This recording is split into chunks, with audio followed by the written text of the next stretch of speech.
Merci de nous rejoindre, hein. Vous êtes bien dans votre émission Direct Santé.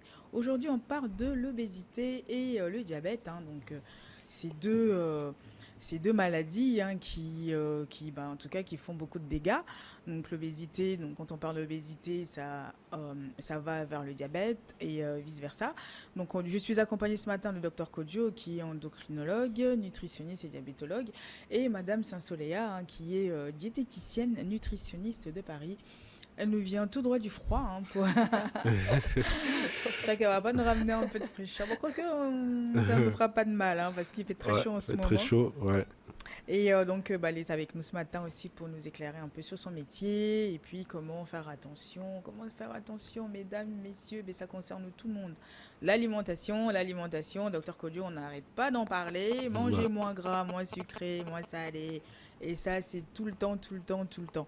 Docteur Kodio, cette question est pour vous, mais pourquoi l'obésité provoque le diabète? Mm. En fait, je l'expliquais tout à l'heure. En fait, l'obésité, c'est un excès de masse grasse. Et surtout le gras qui se dépose au niveau abdominal. Le gras viscéral, le gras abdominal. Et ce gras, en fait, va être un gras de trop. Et dans la survenue du diabète de type 2, c'est un gras qui va empêcher ou qui va se mettre en conflit avec l'insuline. L'insuline, c'est l'hormone qui est fabriquée par le pancréas. Donc, cette hormone-là, on l'avait expliqué ici, c'est comme une clé qui vient ouvrir la porte des cellules pour que le sucre rentre dans les cellules. Mm. Maintenant, ce qui se passe, c'est que le gras va avoir de l'insuline qui est fabriquée par le pancréas, mais ne fait pas très bien son job. Et donc, il va se créer ce qu'on appelle l'insulinorésistance, ouais, surtout dans la survenue du diabète de type 2. Cette insulinorésistance-là, donc il y a la résistance à l'action de l'insuline, donc l'insuline là n'agira pas très bien, ok, et donc va être perçu, c'est le sucre qui ne rentre pas dans les cellules. Ouais, les cellules vont demander où le pancréas va se mettre à fabriquer encore, à produire assez d'insuline, parce que c'est comme si j'envoie de l'insuline, mais le travail que l'insuline doit faire ne se fait pas, donc j'en envoie plus pour dire peut-être que c'est moi qui n'envoie pas assez d'insuline. Donc l'insuline va se mettre, le patient va se mettre à fabriquer assez d'insuline, ouais, assez d'insuline, mais puisque le gras continue ou le problème d'accumulation de gras continue, c'est pas un problème qui a été réglé, et donc le pancréas va se fatiguer. Et dès qu'il se fatigue, ouais, la quantité ou la production d'insuline va diminuer. Et donc c'est en ce moment où ce défaut de sécrétion va s'associer maintenant à ce problème de base qui est la résistance à l'action de l'insuline. Donc va s'installer le diabète de type 2. Et c'est vraiment très fréquent aujourd'hui. Donc avec tout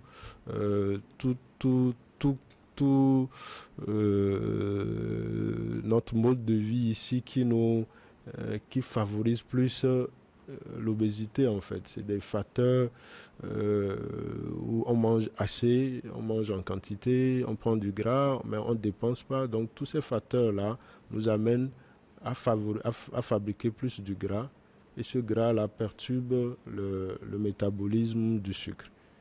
Oui, Et mais donc on devient diabétique. on devient diabétique Ouais. et puis après, ça se complique sur Et autre ça se chose encore. complique parce que même quand on est diabétique et qu'on n'arrive pas à faire baisser le gras, ce phénomène d'insulinorésistance que j'explique là va toujours continuer et nous on a du mal souvent à équilibrer des patients qui ont vraiment une insulinorésistance très, très importante. Ouais, c'est des glycémies qui sont très élevées. Et souvent, ces patients, quand on les reprend en hospitalisation, on diminue plein de choses et on revoit plein de choses. On les met en activité physique. C'est des patients qui facilement reviennent à des glycémies normales. Et ça, juste pour dire aux gens que, vous voyez, il y a des patients, j'en ai eu, qui se sont mis à l'activité physique avec une alimentation mieux équilibrée et ils étaient sous insuline, ils étaient sous comprimés. On a même tout arrêté. On a arrêté en premier lieu l'insuline, on a arrêté même les comprimés. Et j'ai des patients aujourd'hui qui sont sans médicaments. Ah oui, ça, c'est... Sans médicaments. Il faut une rigueur. Il faut effectivement cette rigueur-là, et surtout quand c'est des patients qui sont à la base très insulino-résistants à cause du mode de vie. Et quand ils se corrigent, c'est bien en fait. Donc parce que souvent, quand on dit tu es diabétique, les gens pensent qu'il faut arrêter de manger beaucoup de choses, plein de choses qu'on aime, tout ça. Et alors que non, quoi. Alors que c'est juste à faire attention à l'alimentation. C'est vrai que c'est pas évident, hein, parce que c'est tout un changement. Ouais, c'est pas évident parce que le problème à la base, après Léa va en débattre, le problème à la base, c'est qu'on n'a pas une bonne éducation nutritionnelle de base. Ouais, c'est ça. Donc, ce qu'on trouve, on le mange en quantité. Et quand même le ventre est plein, on continue de manger parce qu'en fait, c'est tellement bon et tout. Ouais, c'est ça, en fait. Mais justement, en tant que diététicienne, que conseillez-vous vraiment pour avoir une alimentation saine et équilibrée? Déjà, l'équilibre alimentaire, ça va vraiment être quelque chose d'individuel. Tout le monde n'aura pas le même équilibre alimentaire, parce que tout le monde n'a pas les mêmes besoins, n'a pas les mêmes habitudes alimentaires. Donc ça, c'est aussi très important de ne pas se comparer à quelqu'un, parce que vous n'aurez pas la même alimentation que quelqu'un d'autre. L'équilibre alimentaire, on cherche vraiment à retrouver tous les nutriments nécessaires à notre organisme. Donc les nutriments, ça va être les vitamines, les minéraux et surtout les protéines, les lipides et les glucides. Et ça, on va le retrouver dans tous les groupes alimentaires. Et c'est pour ça que c'est vraiment très très important de supprimer aucun groupe alimentaire. On entend souvent qu'il faut supprimer les sucres, qu'il faut supprimer les féculents, les tubercules, parce que ça apporte du sucre. Mais en fait, non, parce que chaque groupe d'aliments va nous apporter des éléments qui sont essentiels à notre organisme. Donc c'est pour ça que c'est vraiment important d'avoir un équilibre avec tous les groupes alimentaires et surtout de varier tous les aliments, parce que chaque aliment va nous apporter quelque chose dont notre corps a besoin. Donc on va avoir un bon petit dîner, un bon repas équilibré. Qu'est-ce que vous attendez par équilibré, par exemple? Ça peut être une entrée avec une salade. Donc une salade, ça peut être une salade de laitue, tomates, concombres, betteraves, avec après un plat composé de viande, poisson ou œuf pour nous apporter des protéines. Ensuite, mais pas tout en même temps, hein. Il faut varier. Oui, voilà, soit une viande, soit un poisson, soit des œufs. Ça, c'est, voilà, l'objectif, c'est de varier. Donc d'apporter soit des viandes, soit du poisson, soit des œufs. Après, on peut accompagner ça aussi avec des féculents ou des tubercules. Donc, ça peut être du riz, des spaghettis, ça peut être quoi d'autre, des pommes de terre, du manioc, de l'igname. Et toujours accompagné de légumes ou de sauces qui sont accompagnés de beaucoup de légumes. Parce que c'est vrai que les féculents vont quand même faire monter la glycémie.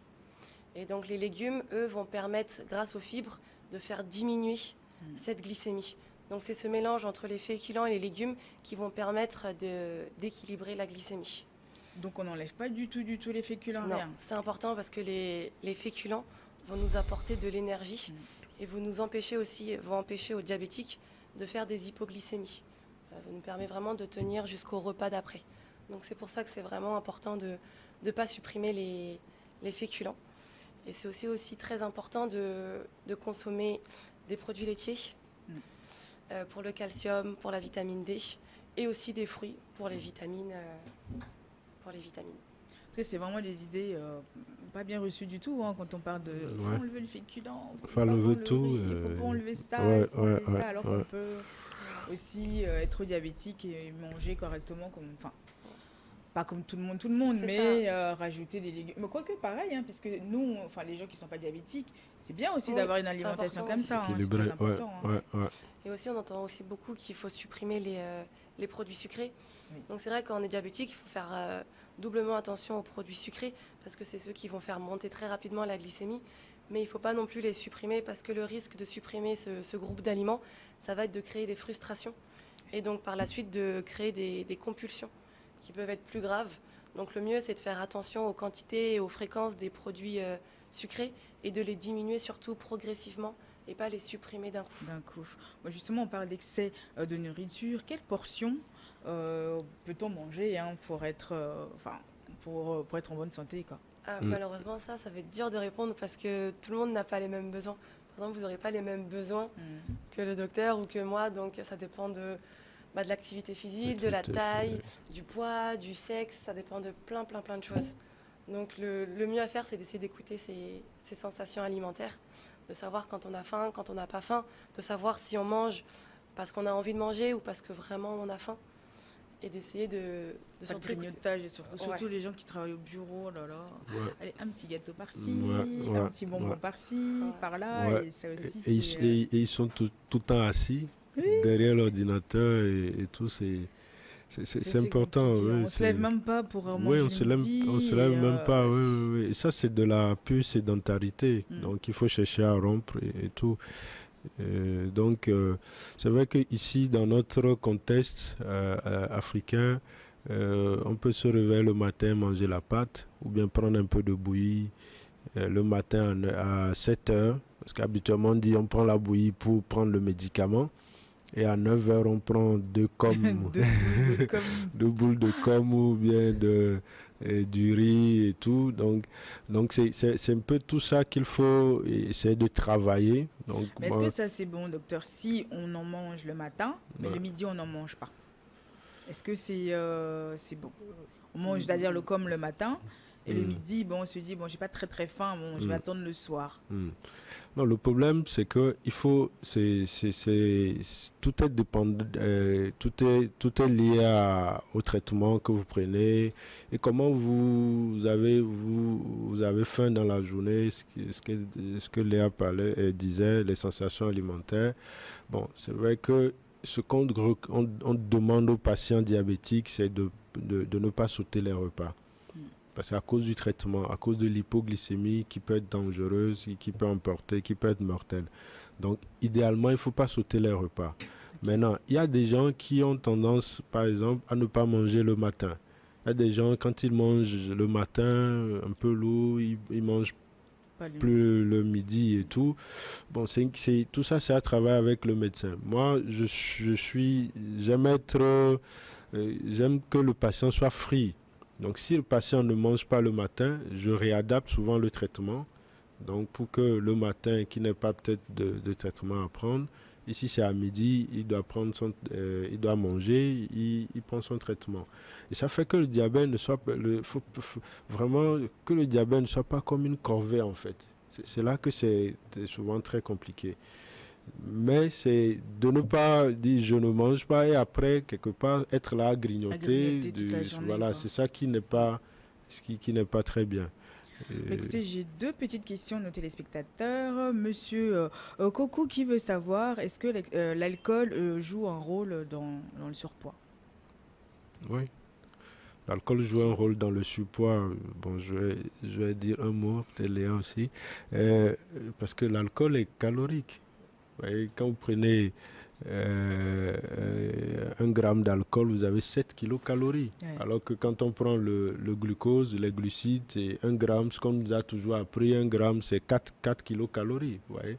Or, les glucides, c'est notre principal carburant, le principal carburant de l'organisme. Donc, vous voyez, l'alcool qui va jusqu'à 7. Et l'alcool, c'est vrai que dans même la classification des aliments, on se dit l'alcool, c'est pas un aliment. Bon, c'est quand même. Ça joue peut-être pour le plaisir, parce que c'est ça. Bon, mais il faut pas en abuser. Donc. Comme tout. Ouais. Et c'est vrai que l'alcool, par rapport aux glucides, aux lipides ou aux protéines, il va pas être utilisé pour faire de l'énergie. Il va vraiment être directement stocké sous forme de graisse. Ouais. Donc c'est vrai que l'excès d'alcool peut amener à un surpoids, à une obésité et aussi donc à du diabète. Une deuxième question, la dernière. Madame Akouvi qui dit que son mari refuse de consulter pour son ventre et en plus il ronfle beaucoup. Que faire? Ouais. En fait, l'obésité, on parlait tout à l'heure des troubles du sommeil. Ouais, donc le ronflement, ça peut être quoi? Les apnées de sommeil. Les apnées où les gens, la nuit, pensent qu'ils dorment bien, mais alors qu'en fait, ils dorment un peu, ils se réveillent, tout ça, ils sont beaucoup plus fatigués. Et l'apnée du sommeil, c'est un facteur de risque de l'obésité, facteur de risque du diabète. Et même, on sait aujourd'hui qu'il y a beaucoup de diabétiques qui font de l'apnée du sommeil. Donc, je pense qu'ils doivent vraiment consulter. Le ventre, quand il est un peu trop. Donc il faut beaucoup faire attention. Donc déjà, même consulter un diététicien pour avoir des conseils ou consulter déjà, nous consulter peut-être pour déjà faire un bilan. Parce que souvent, c'est des problèmes de cholestérol qui sont très élevés et qui peuvent donner plein d'autres maladies. Donc, je pense qu'effectivement, il faut qu'il consulte. Bon, il faut qu'elle oblige à y aller. Bon, monsieur, il faut y aller. Je pense qu'il faut... le problème, souvent, c'est que c'est quand la maladie nous prend. C'est là on panique. Bon... c'est ça en fait. Ou il a peur peut-être qu'on lui dise qu'il a plein de choses. C'est ça aussi. Souvent aussi, c'est ça qui les freine. Ouais, c'est ça. Mais c'est mieux d'y aller maintenant que d'aller un peu tard, quoi. Un peu tard, exactement. J'espère qu'on a répondu à vos questions. Vous aussi, n'hésitez pas, si vous avez des demandes, des questions, tout ce qui vous traverse la tête, n'hésitez pas à nous écrire sur notre numéro WhatsApp, le plus 228 93 91 08 20. Toutes nos émissions sont sur notre page YouTube New World TV. Vous allez dans la playlist Direct Santé. Vous allez retrouver l'intégralité de nos émissions là-bas. Bon, on arrive à la fin de l'émission. Donc, que peut-on retenir? Je vais donner la parole à Léa. Que peut-on retenir de tout ça? On peut retenir que l'obésité a malheureusement de nombreuses répercussions sur notre santé, que l'obésité amène à de nombreuses pathologies, qu'il est important d'avoir un suivi nutritionnel, donc de consulter soit un médecin nutritionniste, soit une diététicienne nutritionniste, que l'équilibre alimentaire il est important pour tout le monde, qu'il faut faire attention aussi à ce qu'on entend, il faut faire attention aussi au régime strict qui emmène à des frustrations et des compulsions. Et les réseaux sociaux aussi, il y a tout et rien. Oui, aussi ça, sur les réseaux sociaux, malheureusement, on entend plein de choses sur l'alimentation, comment maigrir rapidement, ce qu'il faut manger, ce qu'il ne faut pas manger. Je rappelle que vraiment aucun aliment est à supprimer et qu'il faut vraiment faire surtout attention à la quantité et à la fréquence de notre prise alimentaire. Et aussi que l'activité physique est très très importante dans le surpoids et l'obésité et qu'il est important de se lever, de marcher. Les recommandations, c'est au minimum 30 minutes d'activité physique, donc à faible intensité, même de la marche par jour. Donc il est important de bien manger et d'avoir une activité physique. Et Dr Kodjo? Non, je pense que nous devons faire attention, surtout quand on remarque qu'on commence pas à prendre du ventre ou quand on remarque déjà que nos habits commencent pas à nous serrer. Parce que là, pourquoi pas revoir son mode de vie alimentaire et activité physique dont on a parlé. Et pourquoi pas ne pas hésiter à consulter. Consulter pour faire ne serait-ce qu'un bilan de santé et consulter une diététicienne, consulter pour... éviter le pire. Merci beaucoup, un grand merci à vous tous. Merci à Clésso Aristide à la régie. Merci à vous, Dr Kodjo. Merci à Madame Léa. Et puis, j'espère vous revoir bientôt, parce qu'il y a le diabète et l'alimentation aussi à faire. Donc, c'est important d'en parler. Alors, il faut vraiment que ça rentre dans le quotidien de chacun d'entre nous. Merci à vous tous qui nous suivez tous les jours dans cette émission Direct Santé. On se retrouve demain. Bye bye.